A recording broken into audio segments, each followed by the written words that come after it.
फक्त 2 वांगी आणि 5 मिनिटाची तयारी, पण चव मात्र अशी की 2 भाकऱ्या कमी पडतील. मग चला वेळ न घालवता आपण रेसिपीला सुरुवात करूया. वांग्याचं भरीत बनवण्यासाठी येथे आपण 2 वांगी घेतलेली आहेत. वांगी आपण स्वच्छ पाण्याने धुवून घेतली आहेत आणि त्यानंतर एका स्वच्छ कापडाने आपल्याला अगोदर पुसून घ्यायची आहेत. वांगी पुसून झाल्यावर आपल्याला वांग्याच्या मधोमध चीर द्यायची आहे. त्यामुळे होतं असं की वांगी भाजताना समान रीतीने समान बाजूने वांगी भाजली जातात आणि अनेक जण चिरांमध्ये लसूण पाकळ्या किंवा तेल लावतात. तर त्याचा जो स्वाद आहे तो वांग्यांमध्ये मुरतो आणि जे भरीत आहे ते अधिक चविष्ट लागतं. आणि तसेच जर वांग्याला आतून कीड लागली असेल, खराब असेल तर तेही आपल्याला कळतं. तर आता येथे आपण दोन्ही वांग्यांना मधून चीर दिलेली आहे. आता येथे आपण वांग्याला छान तेल लावून घेऊ. त्या आतून सुद्धा लावायचं आहे आणि बाहेरून सुद्धा थोडंसं तेल लावायचं आहे. त्यामुळे वांगं छान भाजलं जातं आणि साल सहज निघते. वांग्याला तेल लावल्यानंतर आपल्याला ते मध्यम आचेवर भाजायला ठेवायचं आहे. त्यामुळे ते सर्व बाजूने भाजलं जाईल आणि तसेच हळूहळू भाजल्याने आतून मऊ होईल आणि सालसुद्धा सहज निघेल. आता आपण दुसऱ्या वांग्याला सुद्धा थोडंसं तेल लावून घेऊया आणि असंच आपण भाजायला ठेवूया. वांग्याची एक बाजू भाजून झाली की आपल्याला ते पलटून घ्यायचं आहे, म्हणजे वांगी जी आहे ते समान बाजूंनी सगळीकडून चांगलं छान भाजून होईल. आता ते आपले जे वांगी आहेत ते छान भाजून झालेले आहेत, तर त्यामुळे आपण ते एका वेगळ्या प्लेटमध्ये काढून घेऊया. वांगं जितकं छान भाजलं जाईल ना तितकाच भरिताचा स्वादसुद्धा मस्त येतो. तुम्ही बघत असाल की आता इथं जी वांग्याची साल आहे ती काळपट झालेली आहे आणि वांगं आतून मऊ झालेलं आहे. तर आता आपण वांग्याची साल काढून घेऊया. तर आता येथे आपण काही थोडेसे शेंगदाणे भाजून घेणार आहोत, कारण आपण वांग्याच्या भरीतमध्ये शेंगदाण्याचं कूट टाकणार आहोत. भरीतमध्ये शेंगदाण्याचं कूट घातलं की आणखीन एक टेस्ट छान वाटते आणि आणखीन भरीत आपलं जे आहे ते छान लागतं. आता इथे आपण शेंगदाणे मिक्सरमध्ये वाटून घेऊया. जास्त आपल्याला इथे शेंगदाणे बारीक नाही करायचे, थोडेसे भसरटच वाटायचे आहेत. तुम्हाला इथे बघा मी दाखवलेत अशा प्रकारे आपल्याला इथे शेंगदाणे वाटून घ्यायचे आहेत. आता ते आपण एका प्लेटमध्ये काढून घेऊया.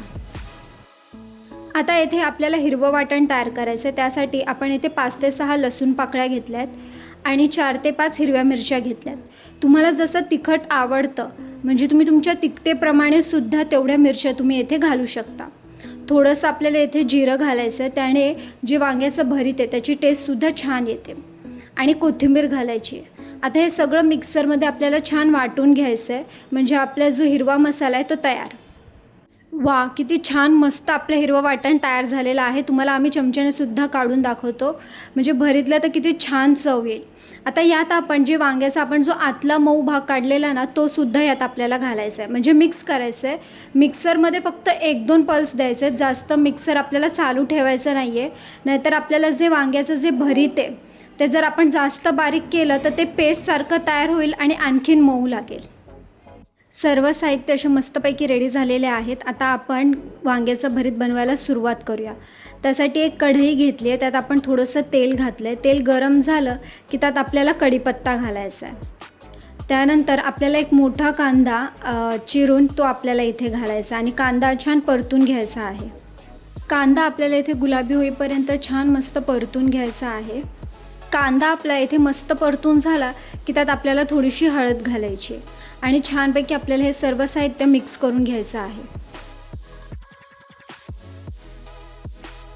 आता मिक्सरमध्ये आपण जे साहित्य बारीक करून घेतले होते ते आपल्याला इथे घालायचे आहेत आणि ते आपल्याला सर्व साहित्य छान एकजीव करून घ्यायचे आहेत, मिक्स करून घ्यायचे आहेत.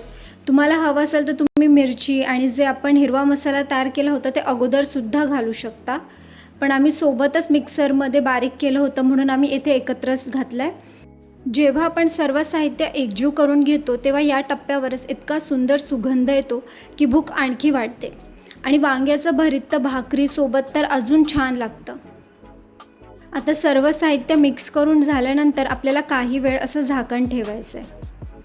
झाकण काढल्यानंतर आपल्याला पुन्हा एकदा वांग्याचं भरीत आहे ते मिक्स करून घ्यायचं आहे. त्यानंतर आपल्याला चवीनुसार मीठ घालायचं आहे आणि पुन्हा एकदा हे सर्व साहित्य आपल्याला छानपैकी मिक्स करून घ्यायचे आहे. जे शेंगदाण्याचं कूट आहे ते आपल्याला शेवटीच घालायचं आहे. शेंगदाण्याचा कूट आपल्याला इथे शेवटी त्यासाठी घालायचं आहे कारण वांग्याचं भरीत आपल्याला किती घट्ट हवं आहे किंवा सैल हवं आहे त्या प्रमाणाने आपण ते शेवटी घालू शकतो। आता इथे आपलं मस्तपैकी झणझणीत वांग्याचं भरीत तयार झालेलं आहे। वरून आपण कोथिंबीरची गार्निशिंग करूया। तर तुम्हाला ही रेसिपी कशी वाटली ती कमेंट करून नक्की कळवा आणि रेसिपी आवडली असेल तर लाईक, शेअर आणि सबस्क्राईब नक्की करा।